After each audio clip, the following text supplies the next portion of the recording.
Hello everyone, myself Subhana from grade 10. So today I'll explain you about angle of elevation and angle of depression with the help of a working model on applications of trigonometry. So firstly, what is trigonometry? Trigonometry is a branch of mathematics which only concern with angles. It's all about angle. Angle is nothing but when a two rays intersect at a common point, the common endpoint is nothing but a vertex of angle.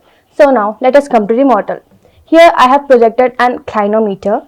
Clinometer is nothing but an object which is used to measure angle of elevation and angle of depression.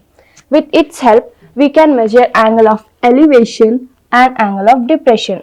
Angle of elevation is nothing but an upward movement of a structure of a body. For example, you are standing on the ground and you are watching top of the building. The angle created between your sight and the object is nothing but angle of elevation.